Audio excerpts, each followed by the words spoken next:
de las diferentes instituciones educativas, padres, madres de familia, docentes, personas con diversidad funcional en situación de discapacidad y a toda la comunidad colombiana que se va a beneficiar con el nuevo modelo de servicio de la Policía Nacional. General William René Salamanca Ramírez, director general de la Policía Nacional. Gobernador del Departamento de Cundinamarca, Jorge Emilio Rey Ángel. Directora, ministra, ministros y funcionarios del Gobierno Nacional aquí presentes. Oficiales generales y de insignia de las Fuerzas Militares y de la Policía Nacional.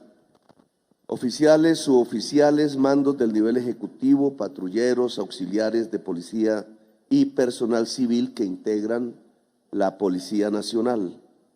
Un saludo a las delegaciones internacionales presentes en el día de hoy, oficiales, agregados militares, aéreos y navales acreditados en Colombia, alcaldesas y alcaldes presentes, a quienes nos acompañan de manera virtual vía streaming, y en general a todos y todas las aquí presentes. Bien, el tema de esta reunión bastante grande en un sitio que no conocía, esta es la primera vez que vengo aquí, nos vemos un poco difícilmente, tiene que ver con un cambio de la política de seguridad y convivencia de la Policía Nacional, de la tradicionalmente construida en las últimas décadas y en todo el territorio nacional. Como todos sabemos, quizás la mayor o segunda mayor, dependiendo de los años, preocupación de toda la sociedad colombiana en casi todo el territorio nacional tiene que ver con el tema de la seguridad. Unas veces más, otras menos, ha recorrido todo lo que llevamos del siglo y yo creo que más atrás como la principal preocupación ciudadana. Y obviamente de su estado amerita respuestas que cambian en el tiempo, y ese es uno de los temas fundamentales de estas palabras, porque los riesgos de la sociedad cambian en los tiempos. Cualquier manera de fijarse a una estrategia dada en algún momento, quizás eficaz en algún momento, traída al presente, puede fracasar por completo. Y esto amerita, estas palabras, una reflexión, el Estado y la sociedad. ¿Quién tiene la autoridad?, decía el gobernador. ¿Es el Estado el soberano o es la sociedad? Pues esa es una discusión política que lleva 2 siglos. En una democracia es la sociedad. El Estado es apenas un sirviente de la sociedad. Es como dice usualmente y cotidianamente el lenguaje popular, quien está en el Estado es un servidor público. ¿Sirve a quién? A la comunidad. Estas palabras tienen cierta jerarquía, que a veces cambian dependiendo de las maneras políticas como se piensa. Aquí en este trinomio que aparece, autoridad, comunidad y policía, en ese trinomio quien tiene la autoridad es la comunidad. Y somos un país democrático. Y esto es un tema a tener en cuenta en toda la estrategia, porque obviamente, y ese es el sentido de este gobierno, es la profundización de la democracia lo que nos puede llevar a la convivencia. Y la profundización de la democracia es que la gente tenga poder. Lo contrario son otras cosas. Pueden llamarse en el pasado monarquías, aristocracias, pueden llamarse más recientemente dictaduras, pueden en el principio de la civilización llamarse tiranías, pero ninguna democracia. Incluso Gaitán recogió una palabra de Aristóteles, el filósofo, era la oligarquía. Cuando el poder lo tiene la gente, el régimen político es la democracia. Si eso no es tan cierto, nos hablamos mentiras.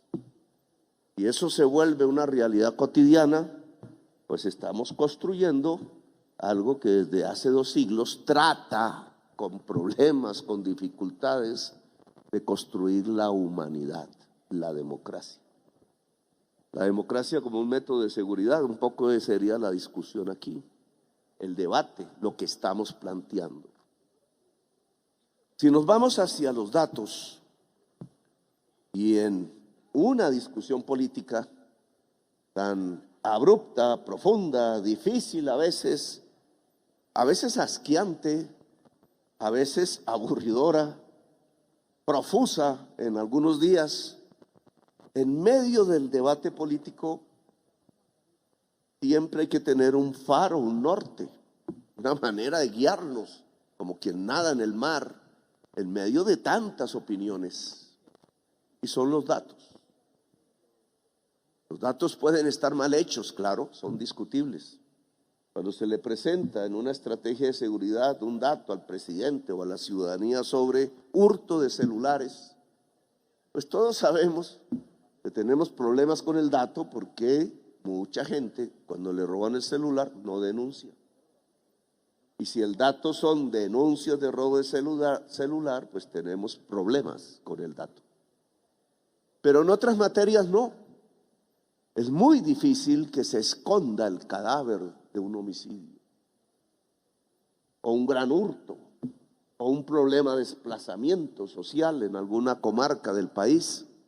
Por tanto, hay unos datos, unos más que otros, pero siempre los datos, los que nos tienen que medir si una estrategia de seguridad es buena o es mala, si debemos variarla o debemos profundizarla, si hay que construir otra o mantener la que existe. Los datos, cuando no son falseados, y ahí porque la comunidad tiene que ser partícipe, no solamente como veedora, sino como rectora de la propia política pública que se construye en su país, pues se vuelve tan importante el dato. Los datos nos van mostrando varias cosas que hay que tener en cuenta hacia una política de seguridad y convivencia. Y voy a subrayar la palabra convivencia, que bien aparece bien en estos datos del primer trimestre. Tenemos 3 fuentes de datos en este momento. Unos que acaba de hacer públicas la Cruz Roja Internacional, la CICR le llaman. Cruz Roja Internacional es una entidad independiente del Estado, de la nación, es extranjera, es multinacional e independiente, y por tanto hay que ponerle atención. No los hacemos nosotros, los hacen otros con otras fuentes. Luego nos ayuda a saber si nuestros datos son ciertos o no son ciertos. Ese informe ya fue presentado al público, creo que ayer o antes de ayer. Fue presentado primero al gobierno.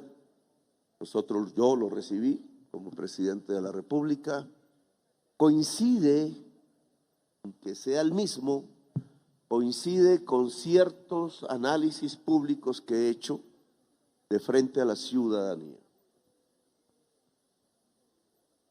que tiene que ver con lo siguiente. Ahora tenemos unos segundos datos que son de la Policía Nacional que se entregan en este momento también al público. Y tenemos otra fuente de datos que tiene que ver con una gran encuesta que hizo una de las firmas encuestadoras del país, Cifras y Concepto, de más de 4,000 entrevistados, lo cual lo vuelve una encuesta importante, poderosa, confiable, hasta donde la estadística es confiable, nunca es 100% confiable, que trata de auscultar las percepciones de la ciudadanía en el país. Son 3 fuentes de datos. ¿Yo qué puedo extraer de ellas? Ustedes, si los investigan, pues pueden extraer otras conclusiones. De eso se trata este tipo de debates democráticos. Coincidimos con la Cruz Roja Internacional que está cambiando la estructura del delito en Colombia, la estructura del crimen en Colombia. Estamos pasando ya prácticamente lo hemos hecho, de una fase de la inseguridad a otra, de una estructura del crimen a otra, que genera percepciones, y no solamente percepciones, sino realidades de riesgo en la vida cotidiana de mucha gente en Colombia. Significa que no transitamos de una violencia hacia la paz, como era la promesa en este siglo. Eso no lo hemos tenido. No lo hemos tenido quizás, yo creo que en un siglo. Desde que cundió la violencia en Colombia, desde el año 36, cuando se detuvo la revolución en marcha de los gobiernos liberales de aquel entonces y entramos a una violencia liberal conservadora que nuestros abuelos nos han contado, que la vivieron, que fue terrible. 300.000 colombianos muertos de 11 millones que en aquel entonces existían, muertos, asesinados y de una manera bárbara. Eso está aquí en la psiquis de nuestra historia. Hay que conocer la historia de Colombia para comprender nuestro presente y para saber hacia dónde vamos. El que no estudia la historia, el que no sabe de dónde viene, no sabe para dónde va. Y por tanto, este criterio es fundamental desde el punto de vista pedagógico, pues nuestra historia nos trae en una tormenta, en un huracán de violencia. De por lo menos, para no hablar de más atrás, de aquellas épocas. Y ese elemento fue variando en el tiempo. Incluso tuvimos un oasis. Si uno coge las cifras de tasa de homicidios del año 64, por ahí, 65, 1965, pues nuestra violencia era como la de Europa, mínima. Casi nostálgicas algunas personas que vivieron de su juventud o su madurez en aquella época, podría plantearla con respecto a hoy, pero no con respecto al pasado. El pasado fue terriblemente más violento que 1965. 1965 fue como vivir en Francia o en Suiza. Y de pronto aparece de nuevo la violencia hasta nuestros días. No ha parado, no hemos vuelto a tener un oasis. No hemos pasado, a pesar de los discursos, a pesar de la intención de la violencia, hacia la paz, a pesar de muchos procesos de paz. Solo que esto que estamos viviendo en estos años, de acuerdo a la CICR y de acuerdo a la Presidencia de la República, es una violencia que tiene unas causas diferentes a las de finales del siglo XX. Y aún estamos manteniendo estrategias de finales del siglo XX hoy. Luego nos estamos equivocando. ¿En qué consiste ese cambio? ¿Qué es lo que detectan los datos? En que la violencia dejó de ser política y o ideológica.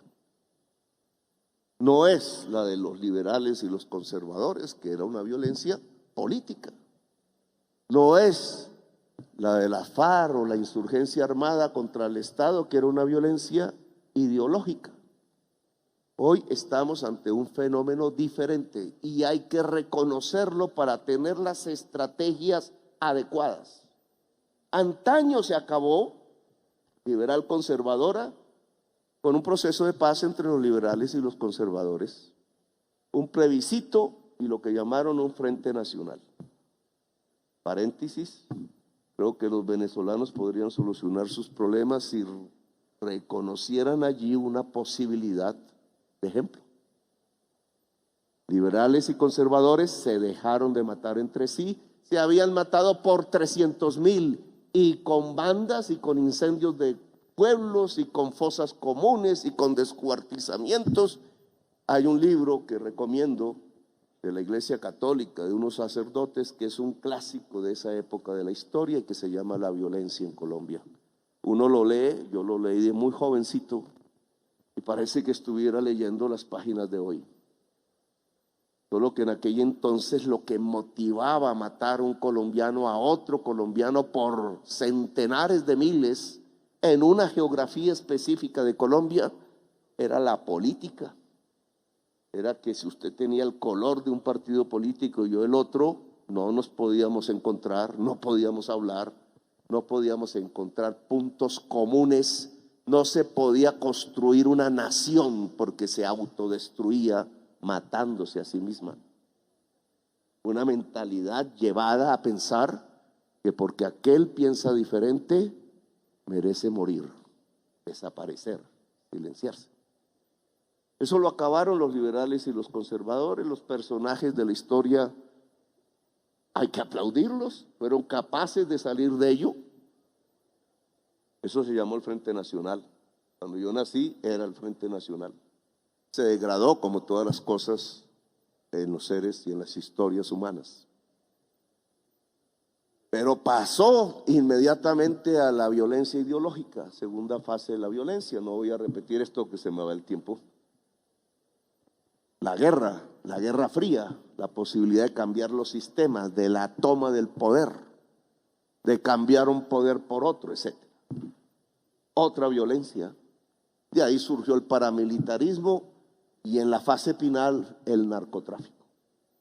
Y esta aparición del narcotráfico en la historia de Colombia creo que nos manda hacia lo que estamos viviendo hoy.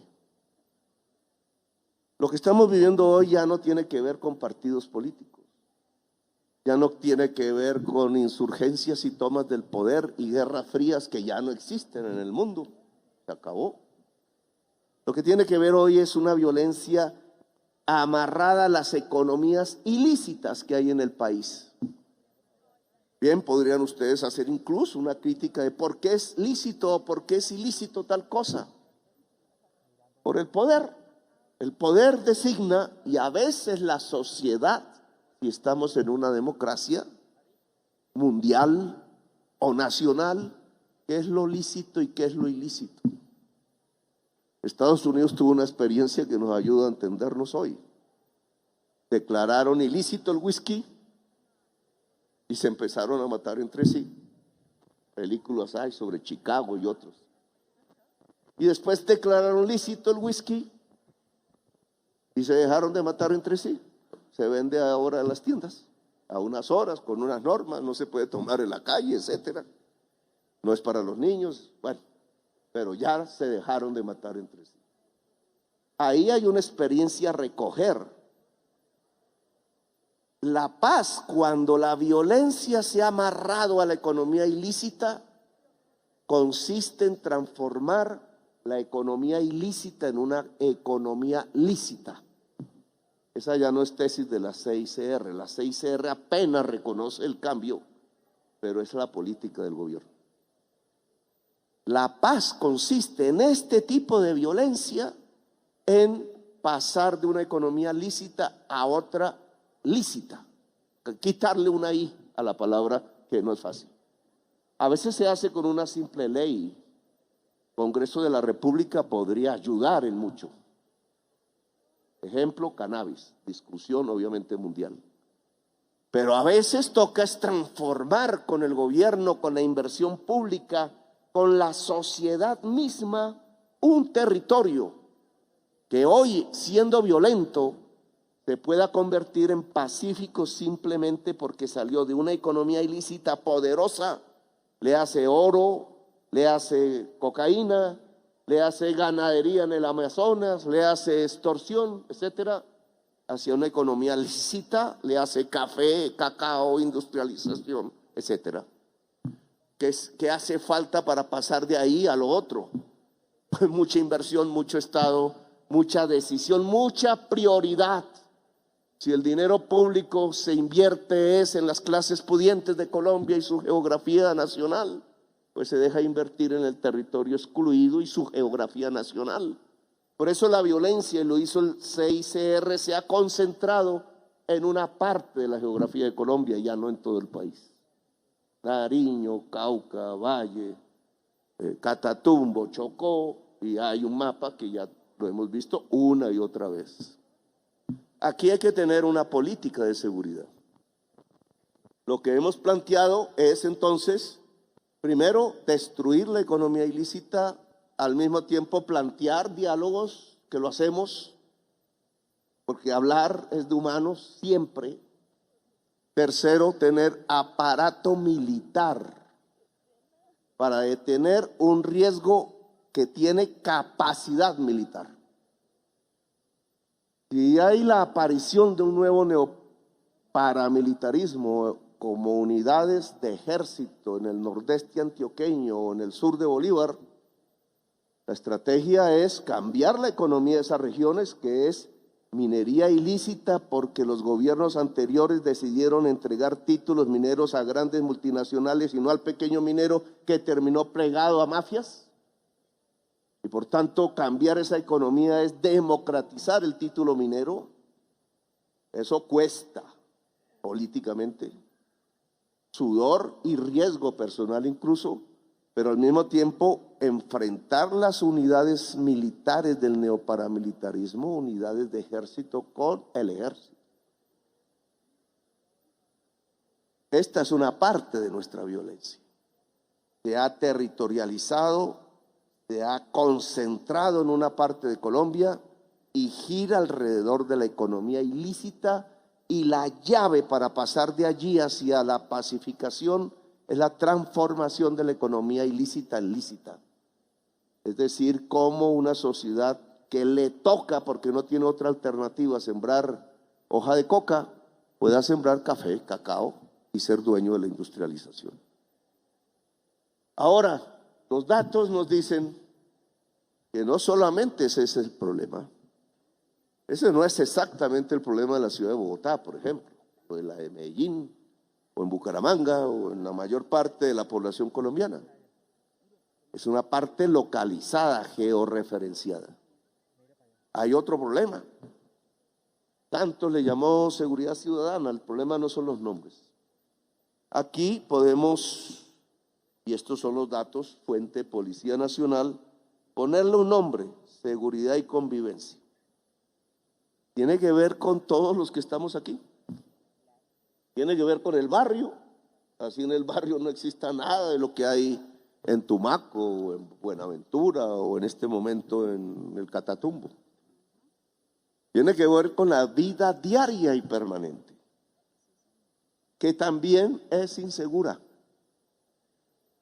pero por otros factores y por otras causas donde hay que construir un cambio de estrategia, no porque no haya existido estrategia, sino en mi opinión hay que construir un cambio de estrategia.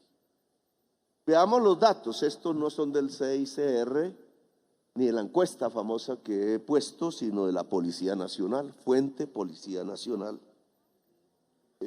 Para el año, este cuadro que es un trimestre, simplemente es este trimestre de este año, es por tanto poco arbitrario.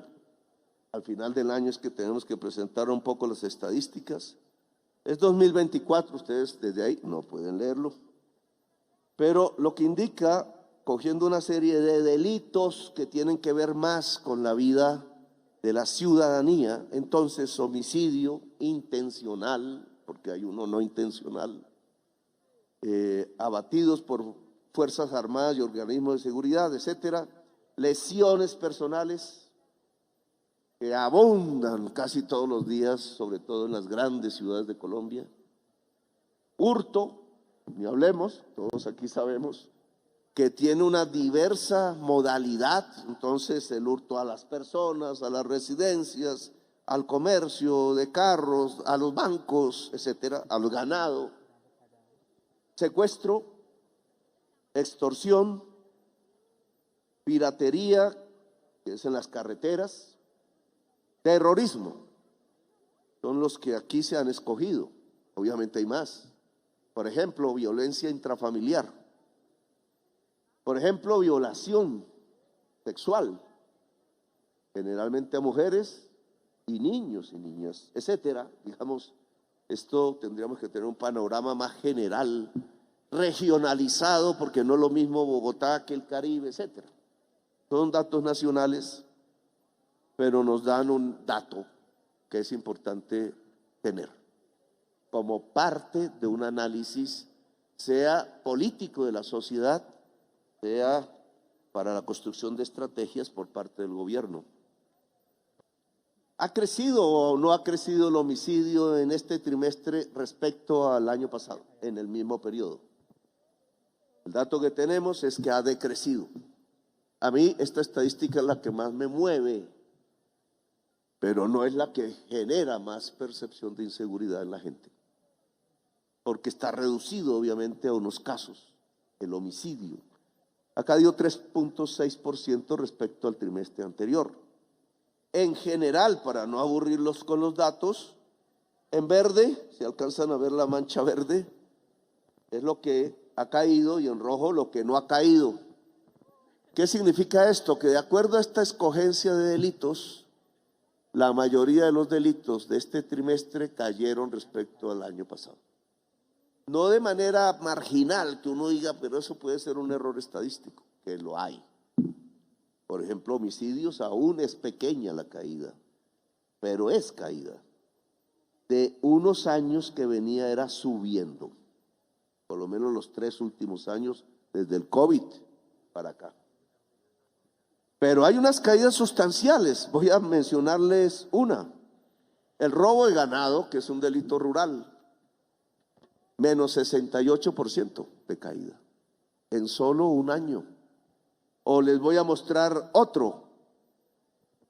El robo a los bancos ha caído 72%. Los banqueros deben sentirse más seguros. O el robo al comercio, que esta fuente es las denuncias por robo. Claro, siempre hay gente que no denuncia y por tanto el dato nos deja con nuestras dudas, pero dentro de las denuncias de hurto a comercio, comparado este trimestre con el año pasado, cayeron 50%. Es un número estadísticamente, le llaman los estadísticos, significativo. Es decir, hay una caída sustancial. Algo se está haciendo bien entonces. Podemos hacer hacia secuestro también un cálculo. Secuestro generalmente es denunciado, hay una parte que no. Secuestro simple, que es cuando no piden plata, sino que es un lío casi que a veces familiar, ha caído 44%, y secuestro extorsivo, que es el que aparece en los medios de comunicación, ha caído, oigan esto, 61%. Claro, cuando uno mira la televisión, noticieros, a veces con líneas políticas, uno queda así, se agarra la cabeza. ¿Qué país vivo? Esto va mal. Hay una intencionalidad política para que se piense que el país va mal. Pero si yo cojo estadística de la Policía Nacional y miro secuestro extorsivo y veo que cayó 61%, lo primero que me pregunto es por qué no sale en la televisión el dato. Al menos para que la gente como que debata, como que tenga elementos, no simplemente lo que se le ocurrió al amigo director decir. Porque este es el debate político. ¿Es cierto? ¿No es cierto? Sí, está cayendo el secuestro. Pues la Policía Nacional dice que sí. Y no de manera marginal, sino que esta es una caída sustancial, 60%. Y si nos vamos al viejo delito del terrorismo, ha caído 63%. Ahora, ¿qué es lo que ha aumentado? O sea, en donde estamos fallando, de acuerdo a este listado. Lesiones personales, los agarrones en el barrio, entre vecinos, en la discoteca, en el colegio, etcétera, han crecido 8,1%. Lesión personal es un delito, pero este delito, si crece, está indicando algo con lo que voy a terminar, pero que es sustancial para una nueva estrategia. Que no nos entendemos, y no por política como antaño, o porque somos socialistas o no, porque me miró rayado, porque me quitó la novia, porque no sé qué, porque la amiga en el colegio, porque se llevó el cuaderno, porque el vecino está gallinaseándose aquí a la vecina, etcétera. Un agarrón, puños, lesiones en la cara, etcétera. 8,1%. Esa referencia a la lesión personal nos abre otra puerta, que es la convivencia. El otro que está creciendo y que lo dice la prensa bien y la gente lo sabe, y es en las grandes ciudades, Barranquilla y Bogotá, en primer lugar, es la extorsión. La extorsión va indicando la aparición de un nuevo actor de la violencia. Yo le llamo la banda multicrimen, porque se dedica a todo. En términos de criminalidad, le he puesto un nombre más sencillo, la banda poderosa. Es un nuevo actor, no es la nueva pandilla, no es la vieja pandilla de hace 40 años que se robaba un celular con una puñaleta en alguna esquina oscura de la ciudad, o en un Transmilenio, después de que se creó Transmilenio. No, esta es una organización que tiene control territorial y en eso se parece al pasado. Controla territorios, es decir, controla población, es decir, es sujeto del DIH, Derecho Internacional Humanitario, tema que nos expuso la CICR, la Cruz Roja Internacional. Tiene capacidad de matar, tiene fusiles, no puñaletas como en el pasado. Tiene organizaciones y redes multinacionales, tiene alianzas con los mexicanos, tiene alianzas con las bandas haitianas, con las ecuatorianas, con las de Albania, con las de Croacia, con las de España, con las chinas. Es un crimen global. Esto es una nueva realidad, porque no es colombiana, está en toda América. Haití está a punto de desaparecer como estado a través de este nuevo actor de la violencia. Este nuevo actor de la violencia es juvenil, en mi opinión, y esto tiene que ver con la estrategia, tiene que ver, voy a poner este ejemplo, no por xenofobia, porque no soy xenofóbico, pero ¿qué hace un joven venezolano humillado en un barrio popular bogotano sin posibilidad de estudiar, de trabajar, mirado, tratado como animal a veces? Porque tuvo que salir de su país porque allá se moría de hambre.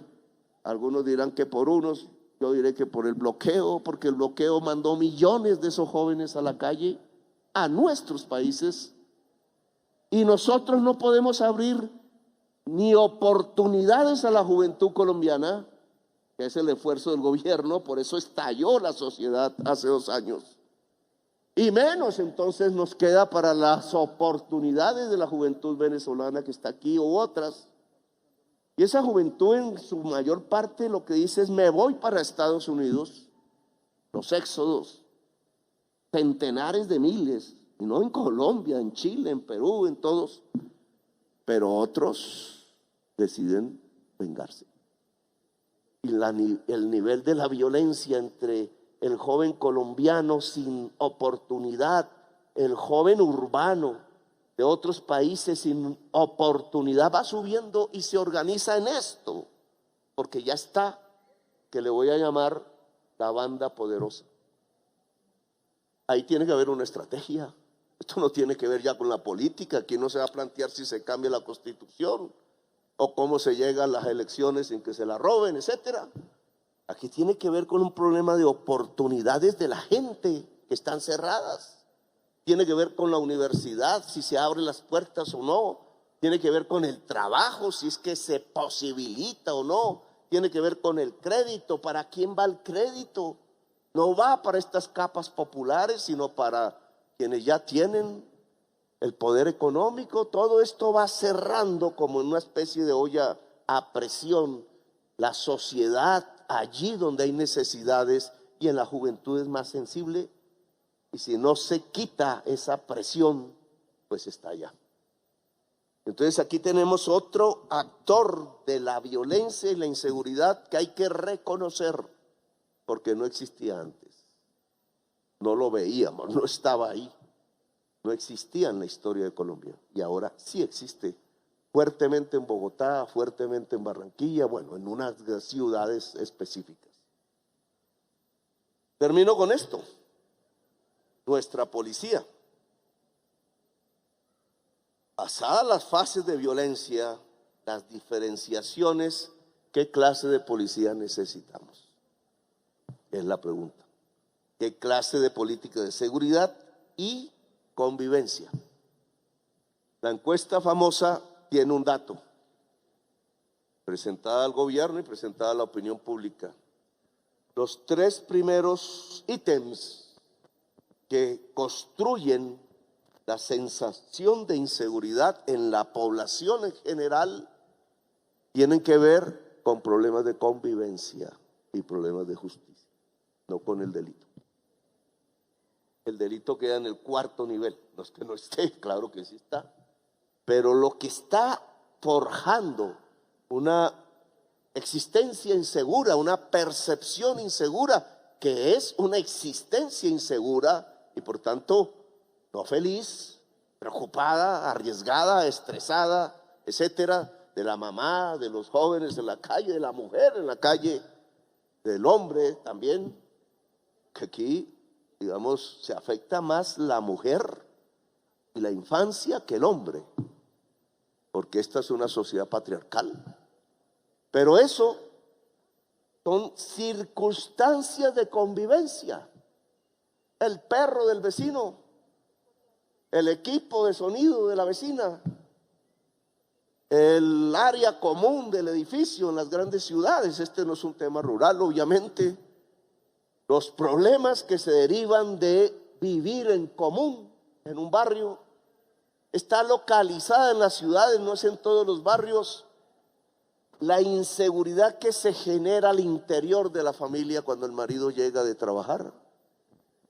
No estoy generalizando, pero hay un alto porcentaje de mujeres en las ciudades de Colombia y en el campo que sienten temor cuando el marido llega, porque le pegan.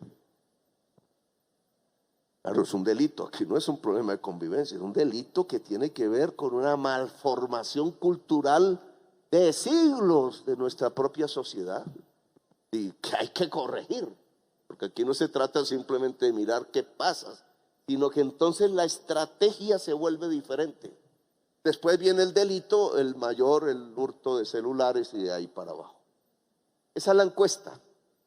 Podemos decir está mal hecha o no, pero la encuesta nos está diciendo que lo mayor de el riesgo en la existencia humana en Colombia son problemas de convivencia para la mayoría y problemas de ineficacia de la justicia que tiene que ver con el Estado. No hay justicia para el ciudadano. Bueno, entonces, ¿qué clase de policía? Si es esta las circunstancias. Y aquí es donde esta reunión y esto que se está haciendo pues tiene una respuesta. En los conflictos antaño, la policía incluso fue actor de la violencia. Liberal conservadora, era conservadora y mataba a liberales. Tulavismo le dijeron para el entonces. Esa policía era municipal, se acabó, no va más en la historia de Colombia. En la segunda fase, la policía se militarizó. Era casi un apéndice del ejército e incluso se creó un conflicto entre ejército y policía porque estaban haciendo lo mismo. Una policía que actuaba como unidad de ejército en las zonas rurales donde estaba el conflicto y era absolutamente incapaz para asumir las circunstancias de inseguridad de la gran ciudad. Con un fusil en la calle, a pesar de ciertas mentalidades extremoderechistas, no se construye seguridad. Cualquiera que dispare un fusil en las calles de la gran ciudad puede atravesar 1, 2, 5, 10 personas y varias paredes. Es una locura cuando se piensa en esos términos. El ejército sí que lo sabe y lo supo con mucha prudencia utilizar cuando el estallido social. La policía en su formación militar entra en choque con la ciudadanía, pierde los niveles de favorabilidad dentro de la ciudadanía y se convierte casi en un cuerpo extraño en el barrio. Y lo hemos visto cuando se queman los CAIs, una guerra fría, no tan fría, una guerra invisible en el barrio entre el joven policía que está ahí y el joven otro que está ahí, a veces porque la policía se dedica exclusivamente a raquetear al joven buscando algo y muchos van al CAI muchas jóvenes y hay una humillación. Y la humillación es como la olla de presión.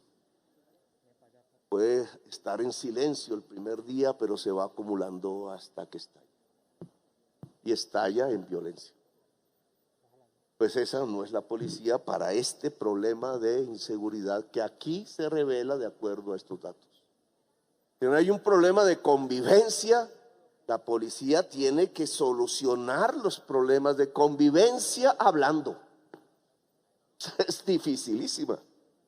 Eso lo viví como alcalde, cuando las borracheras en los domingos en los barrios populares se cruzaba el mal alcohol comprado de manera barata con otras sustancias, y en las calles y en las aceras empezaba el conflicto entre vecinos y tenía que llegar la policía, y para poderse contener, porque hay una pistola al cinto, era todo un ejercicio para lo cual hay que ser profesional y no se quieren cometer errores. Eso tiene que ser depositado en la policía, no nadie más, en una profesionalización o en unos cuerpos que deben actuar junto a la policía de convivencia, como los que se crearon en Bogotá, que ahora yo estoy tratando de impulsar a nivel nacional. Las famosas aquí chaquetas rojas. Cómo hablar en el barrio, cómo hablar entre vecinos, cómo lograr que el equipo de sonido se ponga más pasito, que la mascota pueda convivir con los métodos que hoy se sabe para eso, para que no produzca el daño aquí o el daño allá. Cómo se construye una vida en común, cómo se convive. Es ahí una parte sustancial de una estrategia policial que puede incidir en que la existencia de la vida de cualquier persona en cualquier ciudad sea más tranquila. Y obviamente un combate al nuevo delito urbano, que como usted ya dijo, es inteligencia. Lo voy a repetir en el caso mayúsculo que hay por número del policía que raquetea al joven, y el debate que propició políticamente pues la derecha colombiana. Entonces, ¿cómo se va a combatir el consumo de drogas si el policía no raquetea al joven? Que lo ordenó la Corte. La Corte Constitucional ordenó no raquetear al joven. Y es orden. ¿Cómo? Entonces resulta que jamás el consumo de drogas se evita o se reduce si se raquetea al joven. Se reduce si se enseña en los colegios a no consumir drogas. Yo sé que hay un sector que no le gusta, pero se enseña si en los colegios públicos y privados de Colombia no se enseña y se muestra lo nocivo que es consumir drogas. Y algo peor, todo policía de barrio sabe dónde queda la olla. Todo policía de barrio sabe dónde queda la olla. Lo que pasa es que la olla compra al policía.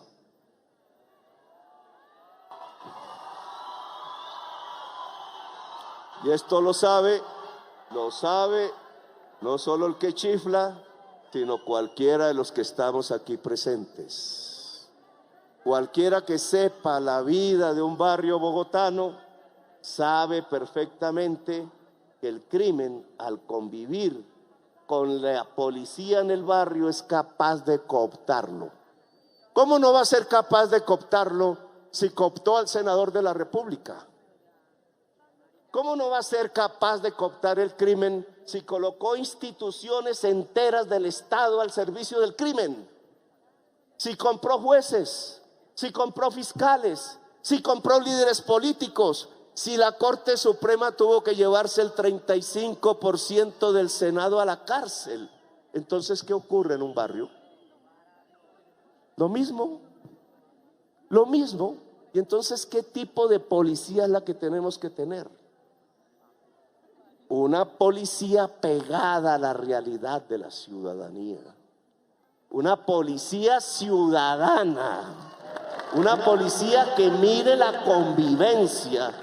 Una policía que sea amigo del joven, que lo acompañe, que hable, que en la esquina del parque pueda conversar con el parche. Una policía que sepa leer el grafiti en la pared y que no entienda ese lenguaje. Una policía que sepa de las nuevas músicas en el barrio y no crean que es delito. Una policía que sea amiga de la ciudadanía. No es con fusiles, amigos y amigas. No es con amigos y amigas, es con el diálogo, es con una policía de la ciudadanía a su servicio, de la comunidad a su servicio, y no al servicio ni del delito o de estrategias que, siendo eficaces en el pasado, porque lo fueron, ya no son eficaces hoy. De lo que se trata aquí es de presentar esta nueva estrategia, que implica una alianza ciudadanía-policía, no en términos del sapo, sino en términos de la construcción del tejido social. Yo sí quiero ver agentes de la policía en el barrio que discutan sobre el mural. ¿Quedó bien? ¿Quedó mal? Con los pelados que están ahí, que lo hicieron. No hay que matar al del graffiti, hay que ser amigo del graffiti. Yo sí creo que hay que entender las necesidades de ese joven. Que por qué no estás en la universidad, estás caminando por las calles. Que cómo se hace para que esté en la universidad. Que por qué no hay el deporte en el barrio. Todos sabemos por qué. ¿Cómo hacemos para que haya el deporte en el barrio? Que por qué en el edificio, si se alzan los equipos de sonido y están los viejitos queriendo dormir, no podemos encontrar una fórmula para bajar el sonido del equipo de sonido y que los viejitos puedan dormir. ¿Por qué no podemos tener esa policía de la convivencia? No es la vieja policía, no es el chulavismo, ojo, para quienes no hayan estudiado esa historia es bueno estudiarla. No es la policía militar, ya ese no es el conflicto en la ciudad, eso pasó, está arrinconado y bajo nuevas formas con las economías ilícitas, y hay que oponerle otro tipo de estrategia allá en esas zonas donde está. Ahora estamos en la gran ciudad, en el conflicto ciudadano, que es un conflicto de convivencia y que es también obviamente un conflicto social, porque estamos en una de las sociedades más desiguales socialmente del planeta Tierra. ¿Qué tipo de policía? Y no es aquella vieja de los liberales y conservadores para nada, no es aquella del bloque militar, no, es la policía de la ciudadanía, es una policía civil ciudadana que pueda solucionar los problemas cotidianos de convivencia y que pueda con inteligencia, porque aquí se me fue un poco la palabra, cómo se descubre el tráfico de drogas en la gran ciudad, que es correlativo al contrabando en la gran ciudad, que es correlativo al lavado de activos de la gran ciudad. Esa información no se encuentra en el bolsillo del jovencito, se encuentra en la inteligencia artificial, en el computador, en la observación de los grandes flujos financieros entre ciudadanos muy pudientes aparentemente en la ciudad. Se observa en los puertos, en la entrada. ¿Por qué se apaga el escáner a determinadas horas cuando entran unos contenedores? Porque son miles los contenedores que sabemos son de contrabando, pero tienen sello oficial. Un funcionario público se los puso. ¿Por qué puede haber aún corrupción y cómo la quitamos? ¿Por qué, por ejemplo, en la gran ciudad no encontramos las grandes ollas y bodegas de las drogas que no están precisamente en el bolsillo del joven? He ahí la nueva policía, porque eso no se encuentra de una manera, de una sola manera se puede encontrar, que es la inteligencia policial, al cual hay que fortalecer, igual que las demás fuerzas militares. Es la inteligencia la que permite dirigir incluso a dónde apunta el fusil, y al ciudadano o al pueblo o al crimen. Es la inteligencia la que dice a dónde apuntan las armas públicas, porque tienen que ser utilizadas con inteligencia. Y es la inteligencia policial la que nos permite a profundidad desmantelar la banda multicrimen, que es el nuevo actor de la violencia y que va si no la atacamos o no le damos salidas sociales, la que va a ser el factor real de la inseguridad en los próximos años, como estamos ya viendo los que queremos ver en Haití, por ejemplo. Así que hemos presentado esta nueva estrategia. Es una policía ciudadana desmilitarizada. O sea, la policía se desmilitariza y se ciudadaniza cada vez más. Esa es la estrategia, desmilitarizarla y ciudadanizarla cada vez más para que pueda cumplir su función, que no es la del ejército, que no es la de la Fuerza Aérea, que no es la de la Armada, aunque se apoye en ellas, obviamente, y coordine con ellas, que es la de pegarse a la necesidad cotidiana de una existencia tranquila del ciudadano o de la ciudadana de Colombia. Gracias, muy amables, por haberme escuchado.